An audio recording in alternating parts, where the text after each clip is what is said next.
বুখারী তিনি কোরআন শিক্ষা সেন্টার খুলেছেন, যাকে মানে আরবি ভাষায় মাদ্রাসা বলা হয়, ইংরেজি ভাষায় স্কুল বলা হয়, বাংলা ভাষায় বিদ্যালয় বলা হয়। আর এই যে মাদ্রাসায় পড়ে আলেম হবে, মাদ্রাসায় পড়ে হাফেজ হবে,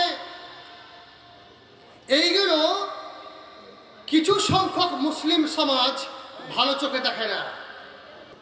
আর আমরা কিছু মুসলিম কোনোদিন চাইও নাই যে আলেম হাফেজ তৈরি হোক। যদি আজকে মুসলিম সমাজ চাইতো যে আমাদের গ্রাম থেকে, আমাদের সমাজ থেকে, আমাদের জেলা থেকে ভালো মাদ্রাসা হোক, ভালো আলেম হোক, তাহলে আমাদের জাকাতের টাকা, আমাদের দানের টাকা, আমাদের কোরবানির টাকা, আমাদের ফিতরার টাকা আমরা নিজে বয়ে গিয়ে মাদ্রাসায় দিয়ে আসতাম। তাহলে আমাদের আলেমগণ আজ ডোর টু ডোর আমাদের কাছে চাঁদা আদায় করতে যেত না। আজকে ইসলাম ধর্ম টিকিয়ে রেখেছে আমাদের মতো ওলামায়ে কেরাম। তারা অক্লান্ত পরিশ্রম করে মাদ্রাসা কায়েম করেছেন, আর অক্লান্ত পরিশ্রম করে আজও মানুষের বাড়ি বাড়ি গিয়ে, গ্রামে গ্রামে গিয়ে ওসর, জাকাত, ফিতরা, কোরবানির চামড়া টাকা আদায় করে নিয়ে ইসলামকে জীবিত রেখেছেন। এদের অবদান ভোলার নয়। আজকে যদি মুসলিম সমাজে শিক্ষাকে প্রাধান্য দিতেন, তাহলে আজকে ওলামা সমাজ তাদের বাড়ির দরজায় গিয়ে চাঁদা আদায় করতে যেতেন না। কেন? আমরা এর মূল্যায়ন করিনি। যদি এর মূল্যায়ন করতাম, তাহলে আমরা নিজে আমাদের জাকাতের টাকা, সদকার টাকা, দানের টাকা আমরা মাদ্রাসায় মক্তবে দিয়ে আসতাম। আসসালামু আলাইকুম ওয়া রাহমাতুল্লাহি ওয়া বারাকাতুহু। আলহামদুলিল্লাহি রাব্বিল আলামিন, ওয়াসসালাতু ওয়াসসালামু আলা নাবিয়িনা মুহাম্মদ সাল্লাল্লাহু আলাইহি ওয়াসাল্লাম। ফাউযু বিল্লাহি মিনাশ শাইতানির রাজীম। বিসমিল্লাহির রহমানির রহিম। ইকরা বিসমি রাব্বিকাল্লাযী খালাক, খালাকাল ইনসানা মিন আলাক। وقال النبي صلى الله عليه وسلم طلب العلم فريضة على كل مسلم। সম্মানীয় সুধী, যাবতীয় প্রশংসা গুণগান ওই মহান রব্বুল আলামিনের জন্য, যিনি সারা বিশ্বের পালনকর্তা। সকলেই বলি আলহামদুলিল্লাহ।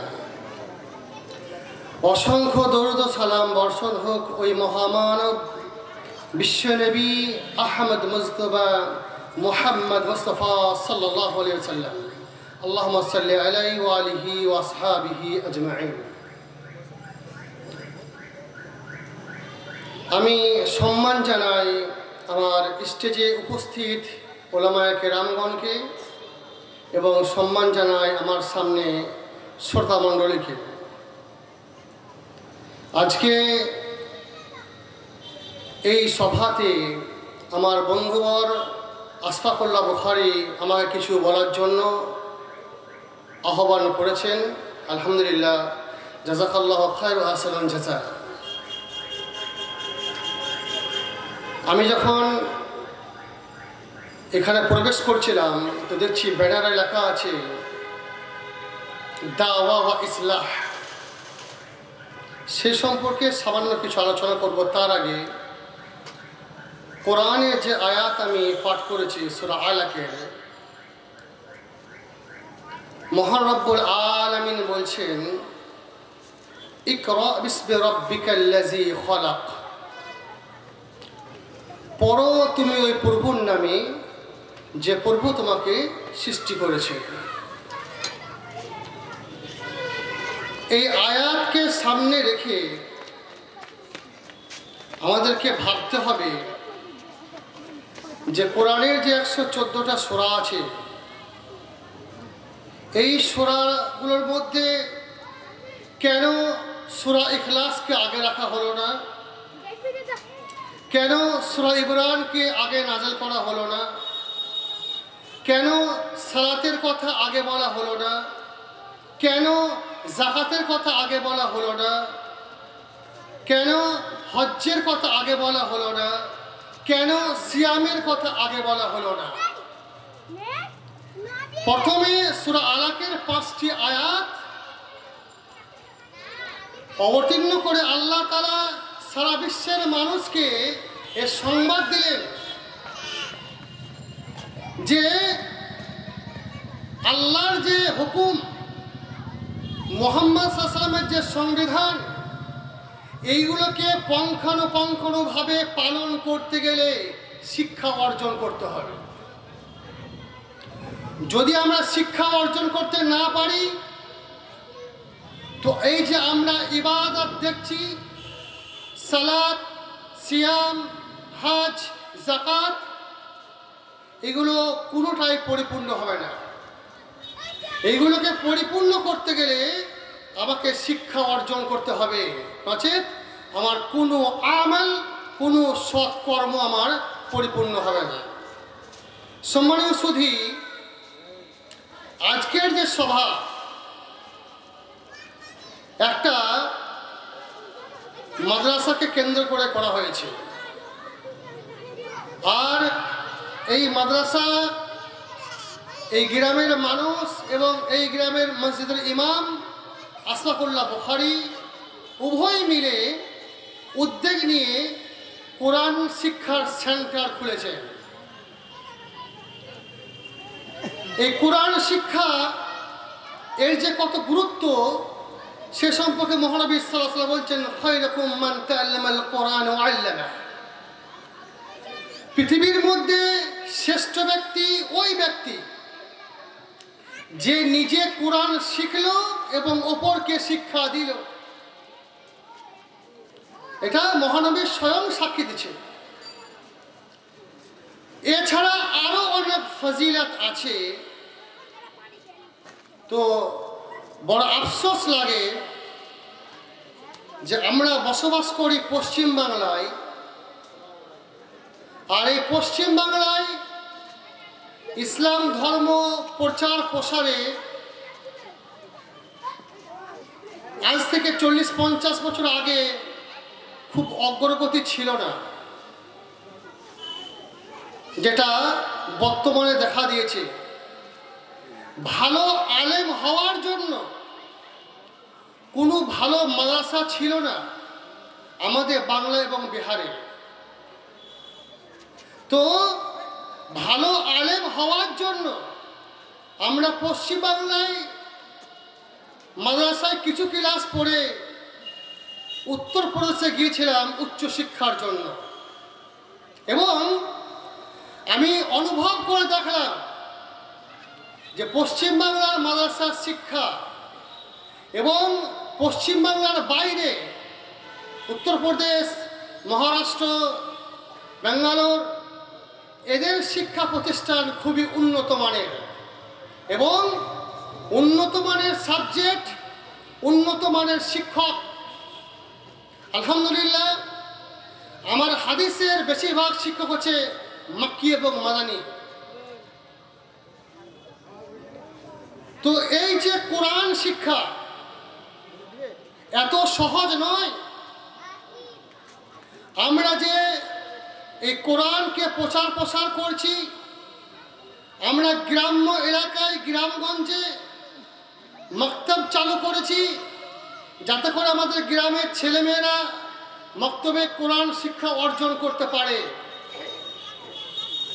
তো সেইভাবে আমাদের মক্তবগুলো কোরআন শিক্ষাতে অগ্রগামী হচ্ছে। এবং আমার বন্ধু আশফাকুল্লাহ বুখারী তিনি কোরআন শিক্ষা সেন্টার খুলেছেন, যাকে আরবি ভাষায় মাদ্রাসা বলা হয়, ইংরেজি ভাষায় স্কুল বলা হয়, বাংলা ভাষায় বিদ্যালয় বলা হয়। আর এই যে মাদ্রাসায় পড়ে আলেম হবে, মাদ্রাসায় পড়ে হাফেজ হবে, এইগুলো কিছু সংখ্যক মুসলিম সমাজ ভালো চোখে দেখে না। কিছু সংখ্যক মুসলিম সমাজ ভালো চোখে দেখে না যে মাদ্রাসায় পড়ে আলেম হবে, মাদ্রাসায় পড়ে হাফেজ হবে, এদেরকে কিছু সংখ্যক মুসলমান ভালো চোখে দেখে না। আর আমরা কিছু মুসলিম কোনোদিন চাইও নাই যে আলেম হাফেজ তৈরি হোক। যদি আজকে মুসলিম সমাজ চাইতো যে আমাদের গ্রাম থেকে, আমাদের সমাজ থেকে, আমাদের জেলা থেকে ভালো মাদ্রাসা হোক, ভালো আলেম হোক, তাহলে আমাদের জাকাতের টাকা, আমাদের দানের টাকা, আমাদের কোরবানির টাকা, আমাদের ফিতরার টাকা আমরা নিজে বয়ে গিয়ে মাদ্রাসায় দিয়ে আসতাম। তাহলে আমাদের আলেমগণ আজ ডোর টু ডোর আমাদের কাছে চাঁদা আদায় করতে যেত না। আজকে ইসলাম ধর্ম টিকিয়ে রেখেছে আমাদের মতো ওলামায়ে কেরাম। তারা অক্লান্ত পরিশ্রম করে মাদ্রাসা কায়েম করেছেন, আর অক্লান্ত পরিশ্রম করে আজও মানুষের বাড়ি বাড়ি গিয়ে, গ্রামে গ্রামে গিয়ে ওসর, জাকাত, ফিতরা, কোরবানির চামড়া টাকা আদায় করে নিয়ে এই ইসলামকে জীবিত রেখেছেন। এদের অবদান ভোলার নয়। আজকে যদি মুসলিম সমাজে শিক্ষাকে প্রাধান্য দিতেন, তাহলে আজকে ওলামা সমাজ তাদের বাড়ির দরজায় গিয়ে চাঁদা আদায় করতে যেতেন না। কেন? আমরা এর মূল্যায়ন করিনি। যদি এর মূল্যায়ন করতাম, তাহলে আমরা নিজে আমাদের জাকাতের টাকা, সদকার টাকা, দানের টাকা আমরা মাদ্রাসায় মক্তবে দিয়ে আসতাম। বড় আফসোস লাগে যে আমাদের এই পশ্চিমবঙ্গের অবস্থা খুবই করুণ। আবার অনেক মডার্ন মুসলিম, ওদেরকে মুসলিম বলতে আমাকে লজ্জাবোধ করে। তারা নাকি বলে এটা হচ্ছে ভিখারি শিক্ষা। তো ভিখারি তো আপনারা বানিয়েছেন, ভিখারি তো আপনারাই আমাদেরকে বানিয়েছেন। যদি আজকে অর্থের টাকা, আপনাদের জাকাতের টাকা, সদকার টাকা মাদ্রাসায় পৌঁছে দিতেন, তাহলে আমরা কিন্তু এই ভিখারিটা চাঁদা আদায় করতে আপনার বাড়ির দরজা যেতাম না। সম্মানীয় সুধী, আজও দেখবেন পশ্চিম বাংলায় এবং বিহার, এই দুই জায়গাতে মাদ্রাসায় কোনো বড় লোকের ছেলে পড়তে যায় না। কেন? তাদের ইসলামের কোনো প্রয়োজন নেই। বড় আফসোস, আমার ছাত্র জীবন ইউপিতে কেটেছে। ইউপিতে গরিব বড় লোকরা সকলেই উদ্যোগ নিয়ে ইসলাম শিক্ষায় তারা শিক্ষিত হয়, সকলে। এই নয় যে বড় লোকের ছেলে যাবে না, গরিবের ছেলে যাবে না। কিন্তু হ্যাঁ, ওখানকার যারা আলেম পাস হয় তারা আমাদের মতো মসজিদে কিংবা মাদ্রাসায় মোল্লাগিরি করে না। তারা ব্যবসা বাণিজ্য করে কিংবা বিদেশে গিয়ে কোনো কাজ করে।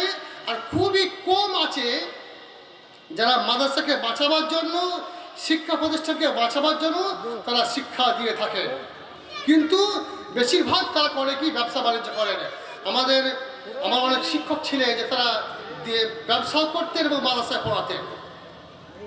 তো সম্মানীয় সুধী, মূল যে উদ্দেশ্য হচ্ছে এই যে আজকে এই গ্রামের মানুষ এবং ইমাম আশরাফুল্লাহ বুখারী যে উদ্যোগ নিয়ে আজকে হেফজ খানা, কোরআনকে মুখস্থ করার জন্য একটা বিদ্যালয় প্রতিষ্ঠা করেছেন। আমি আল্লাহর কাছে অন্তর থেকে দোয়া করি, আল্লাহ তুমি এই প্রতিষ্ঠান কিয়ামত পর্যন্ত জারি রাখো, আল্লাহুম্মা আমিন। সম্মানীয় সুধী, তো এই যে কোরআন শিক্ষা, এই যে হাফেজ তৈরি হবে, আমি আশফাক ভাইকে আবেদন করব, শুধু কোরআনকে তুতা পাখির মতো মুখস্থ করে কোনো লাভ নেই। ভালো করে বুঝবেন, আমি চাই এরা একত্রে একবার কোরআনকে মুখস্থ করে নিক, তারপর ধারাবাহিকভাবে পর্যায়ক্রমে এই কোরআনের ভেতরে কি আছে তা তারা জানুক।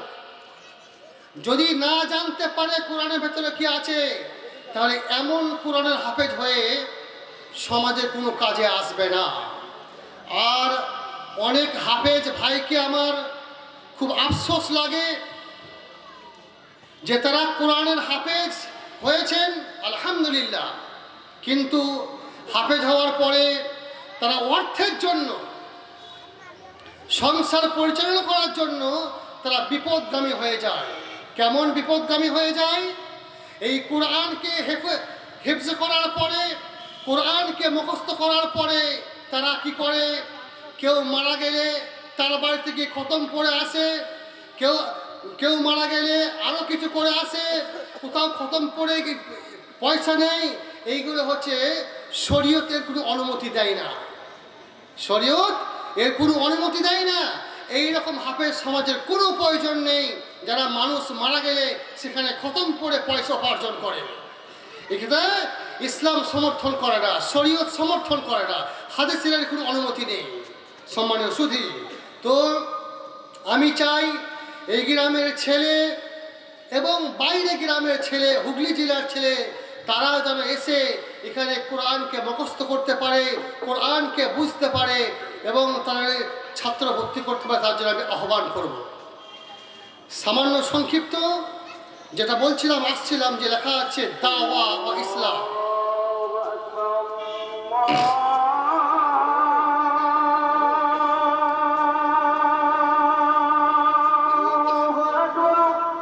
সম্মানীয় সুধী, আজানের বিরতির পর কোরআন সম্পর্কে দু একটা কথা বলি।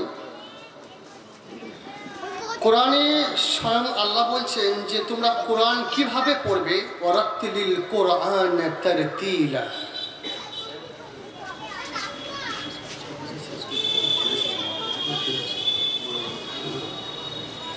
তো কোরআনকে তারতিলের সঙ্গে পড়তে হবে।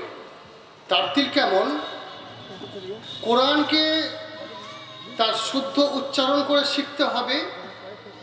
যদি আমি কোরআনকে শুদ্ধ উচ্চারণ করে পড়তে না পারি, তেলাওয়াত করতে না পারি, তাহলে কোরআন পড়ে আমি গুনাহগার হতে পারি। যেমন একটা ছোট্ট এক্সাম্পল দিই। কায়দা বইয়ে আলিফ থেকে ইয়া পর্যন্ত যে অক্ষরগুলো সাজানো আছে, প্রত্যেকটা অক্ষরের মানে তার মাখরাজ আছে। অক্ষর যে এই গলা থেকে মুখ থেকে বের হয়, যদি এইগুলোকে শুদ্ধ করে উচ্চারণ করতে না পারি তো কোরআনের যে অর্থ, সে অর্থটা পাল্টে যাবে। যেমন ধরুন, কায়দা বই আছে 2 নক্তা কফ আর নক্তা নেই কাফ। তো যার নক্তা আছে তাকে কফ বলা হয়। তো কফ লাম বা, এই কলবুন উচ্চারণ হচ্ছে কলবুন, এর মানে হচ্ছে অন্তর, দিল, হার্ট। অনুরূপভাবে আরবিতে শব্দ আছে কাপ লাম বা কলবুন। ভালো করে বুঝবেন, আগে উচ্চারণ বললাম কফ লাম বা কলবুন, মানে হচ্ছে অন্তর, দিল, হার্ট। অনুরূপভাবে শব্দ আসছে কাপ লাম বা কালবুন, এর মানে হচ্ছে কুকুর। ভালো করে বুঝবেন। তো যদি আমি অক্ষর তার জায়গায় উচ্চারণ করতে না পারি, তো অন্তর হয়ে যাবে কুকুর, কুকুর হয়ে যাবে অন্তর। ভালো করে বুঝবেন। যেহেতু সময় নেই, অনেক বিশাল এর আলোচনা আছে, সংক্ষিপ্ত করছি। দাওয়া ও ইসলাহ। দাওয়া আরবি শব্দ, ইসলাহ আরবি শব্দ। দাওয়া মানে হচ্ছে আহ্বান করা এবং ইসলাহ মানে হচ্ছে সংশোধন করা। তো আমরা মানুষকে সংশোধন করার জন্য ডাকবো, ডাকা। কি করে সংশোধন হব?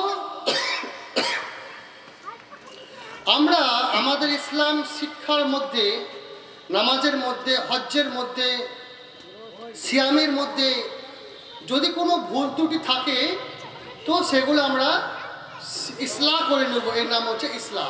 তো সম্মানীয় সুধী, অনেক আলোচনা আছে, হয়তো 8:30টায় নামাজ হবে, সময় শেষ। পরিশেষে বলি যে মহান রব্বুল আলামিন সর্বপ্রথম শিক্ষার জন্যে সারা বিশ্বের মানুষকে আহ্বান করেছেন। সেটা কি শিক্ষা? সেটা হচ্ছে আল্লাহর পরিচয়, পৃথিবীর পরিচয়, তার শিক্ষা। সেটা হচ্ছে ইসলামী শিক্ষা। তো আমাদের বর্তমানে উভয় শিক্ষার প্রয়োজন আছে। ইসলাম শিক্ষার সাথে সাথে আমরা দুনিয়াবী শিক্ষা অর্জন করব, তাতে আমরা কোরআন এবং হাদিসকে ভালোভাবে বুঝতে পারবো। আল্লাহ আমাদেরকে সে তৌফিক দান করুন, আল্লাহুম্মা আমিন। এবং যে উদ্দেশ্যেই এখানে হেফজে মাদ্রাসা করা হয়েছে, আল্লাহ যেন এটা কিয়ামত পর্যন্ত প্রতিষ্ঠিত রাখে, তার জন্য দোয়া করি। হে আল্লাহ, তুমি এটাকে কিয়ামত পর্যন্ত প্রতিষ্ঠিত করো, আল্লাহুম্মা আমিন। সুবহানাকাল্লাহুম্মা ওয়া বিহামদিকা আশহাদু আল্লা ইলাহা ইল্লা আনতা আস্তাগফিরুকা ওয়া আতুবু ইলাইক। আসসালামু আলাইকুম ওয়া রাহমাতুল্লাহ।